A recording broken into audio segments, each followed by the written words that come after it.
Yo, what's happening, folks? It's Unhost here. Today's going to be my first episode of the Minecraft testing facility. And what the testing facility is, well, more or less a Minecraft Mythbusters. Now, this has been done before, I know that. But there are some things that I wanted tested myself that I couldn't get the others to do. So I'm going to do them. The first episode I'm going to put out right now is going to be dealing with block updating. Now, what we've got here excuse me, is a simple block update detector, a silent one, hooked up to a couple note blocks. It's a creepy sound. So what we're going to do is put any type of block here, and it's going to cause an update for the block update detector, and you'll hear that sound. So we'll test out some pretty obvious ones first, or not so obvious, depending on how familiar you are with block updating and the technical side of Minecraft. So let's get started. Since we've already done a solid block, I'll go ahead and do a transparent block. There we go. Works just fine. Half slabs. Stairs. Gonna try every direction. Alright. Glowstone. Ice. This one's a bit different. We're gonna do the redstone ore. Now when you punch it, or stand on it, excuse me, when you're not in creative, and you'll walk on it, it'll update, create the particles you see here. I know that was a bad example, but forgive me. Leaves, cobwebs, a chest. Now let's try to open it. Okay, so that does not send an update. That is not a different data value. Now we'll do a furnace. We're going to try to cook something. So the data value changes when something is being cooked, and when it finishes, here we go. Here's sound. Ladders. Little bug. Vines. Same little bug there. Now we'll do a fence, obviously, but here's what I want to test. You see how this side went away? And even when you reconnect it, that is not considered a different block, even though the hitbox has actually changed. As you can see, the hitbox got bigger, hitbox got smaller. I want to test a couple other items like this, if I could. Let's go for the iron bars. Obviously, the initial set will trigger the bud switch, but even when we change the hitbox, nothing. So I found that a bit strange. Let's try a couple more items. Now, glass panes kind of have the same property. As you can see, same thing. Does not trigger the bud switch because it's not an updated block, supposedly. So yeah, that's very, very interesting. Paintings. Okay, so supposedly paintings do not trigger an update. Now I do know that they're an entity, but that's kind of a strange property. Let's go for an ender chest. Opening. And closing, nothing.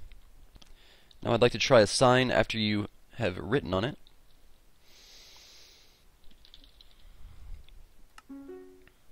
Okay, so the initial setting, as you can see, the background, you can see the sign back there. It hasn't triggered the update yet, and if you're in multiplayer, people can see that you've placed down a sign, but there hasn't been any writing on it, so yeah, it's a little interesting. Now we'll do a regular torch. A redstone repeater sends an update. Now, if we change this, let's see if it sends an update. So every time you send another pulse to the repeater, make the delay a little bit longer, or send it back to the original state, it does send an update. So that's pretty cool.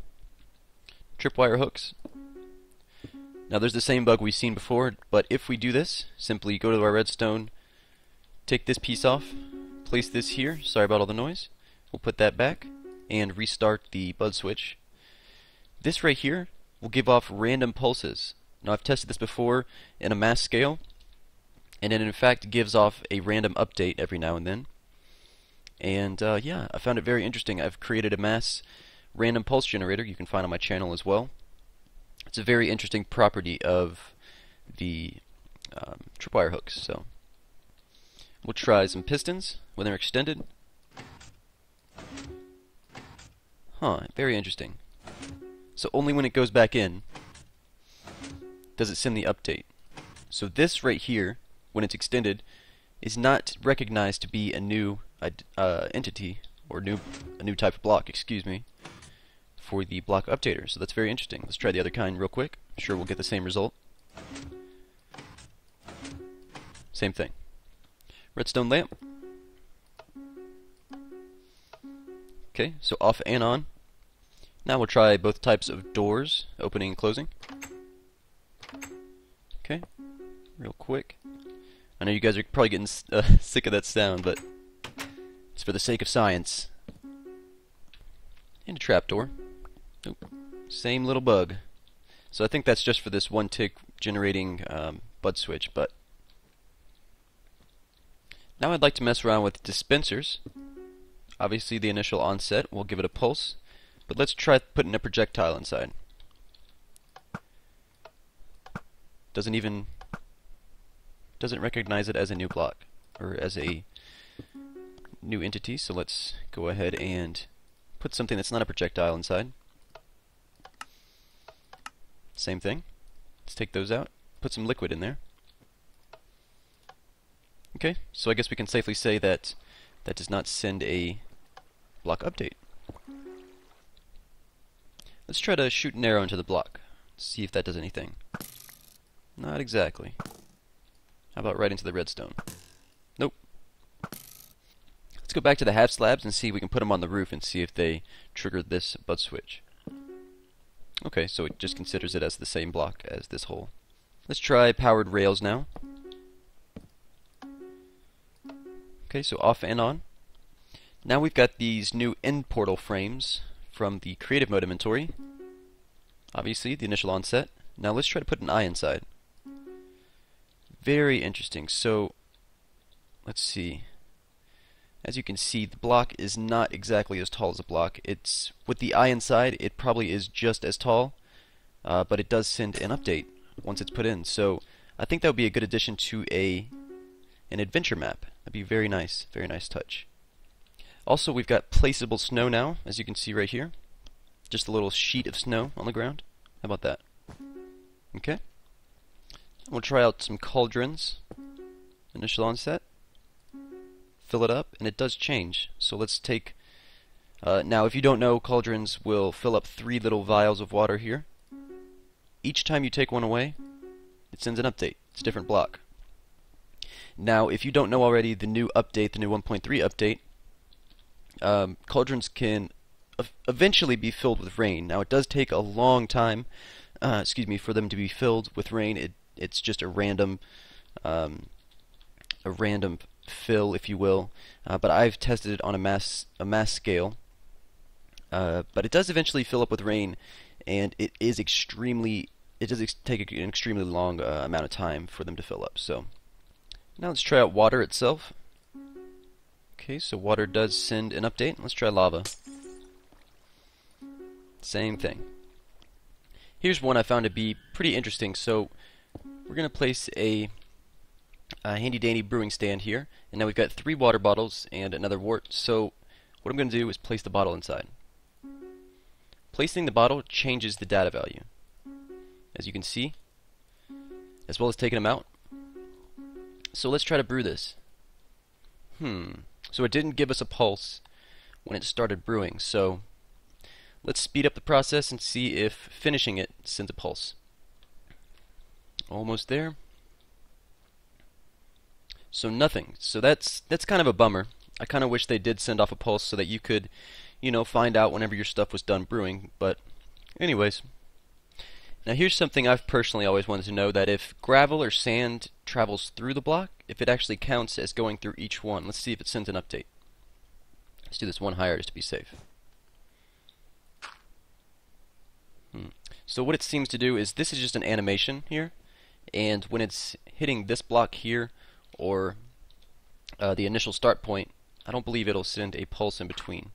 Let's try sand. Yeah, same thing. So let's fill it up and see if it lands, if that's the one. There we go. Yeah, so I don't know, maybe that would be good for another adventure puzzle as well. Where'd my bed go? What the hell? Huh. So some of you may already know this, but when you first sleep in a bed, right when you click in it and your body is basically inside, that triggers a pulse. It'll send a pulse to the bud switch. So, and right as well when you click the leave button, the leave bed button, it also sends a pulse. Now, let's test the best record C418 has to offer. That's going to be this bad boy right here. Alright, so as you can see, go ahead and put that in. Triggers a block update. Now let's mess around with note blocks. So each time we hit it, it doesn't send a new pulse. It's not a different block identity. It has not changed, unlike the the other blocks we've seen. Now I want to try out buttons. Now this is a tricky one. I'm going to have to use the button on the block right here. So what we'll do is activate this block. So it sends a pulse whenever the button is pulled back, not when it's pushed in, as you can see. So that's pretty interesting. Now we'll try our friend the fence gate. Okay, sends a pulse as well.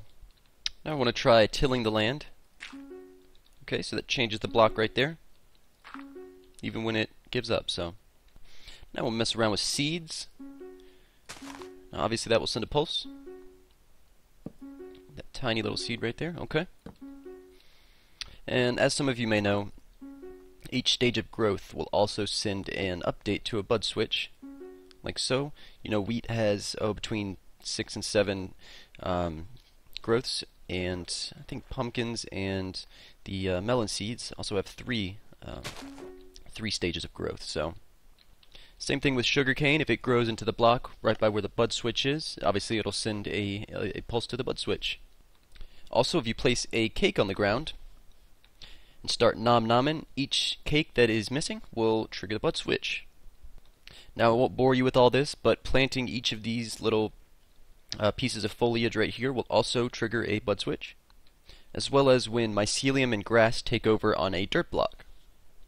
So I've basically run out of blocks to test, but thanks for watching. I know most of this some of you people already knew, but I found a few things to be extremely interesting, or else I wouldn't have uploaded this video whatsoever.